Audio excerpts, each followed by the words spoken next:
I didn't expect to wake up yesterday to the news that the senator from the 22nd district had overnight accused me by name of grooming and sexualizing children in an email fundraising for herself. So I sat on it for a while wondering why me. And then I realized, because I am the biggest threat to your hollow, hateful scheme. Because you can't claim that you are targeting marginalized kids in the name of, quote, parental rights if another parent is standing up to say no. So then what? Then you dehumanize and marginalize me. You say that I'm one of them. You say she's a groomer. She supports pedophilia. She wants children to believe that they were responsible for slavery and to feel bad about themselves because they're white. Well, here's a little bit of background about who I really am. Growing up, my family was very active in our church. I sang in the choir. My mom taught CCD. One day, our priest called a meeting with my mom and told her that she was not living up to the church's expectations and that she was disappointing. My mom asked why. Among other reasons, she was told it was because she was divorced and because the priest didn't see her at Mass every Sunday. So where was my mom on Sundays? She was at the soup kitchen with me. My mom taught me at a very young age that Christianity and faith was about being part of a community, about recognizing our privilege and blessings and doing what we can to be of service to others, especially people who are marginalized, targeted, and who had less, often unfairly. I learned that service was far more important than performative nonsense like being seen in the same pew every Sunday or writing Christian in your Twitter bio and using that as a shield to target and marginalize already marginalized people.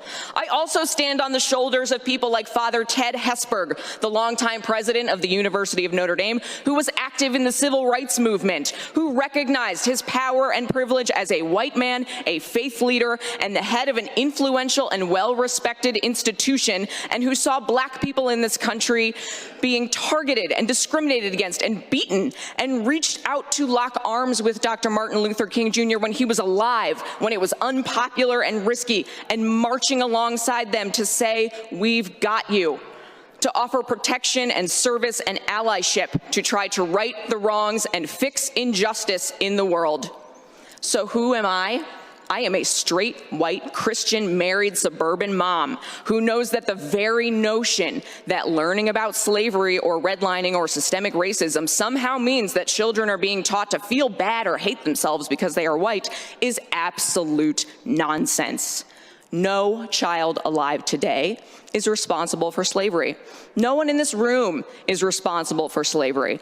But each and every single one of us bears responsibility for writing the next chapter of history. Each and every single one of us decides what happens next and how we respond to history and the world around us.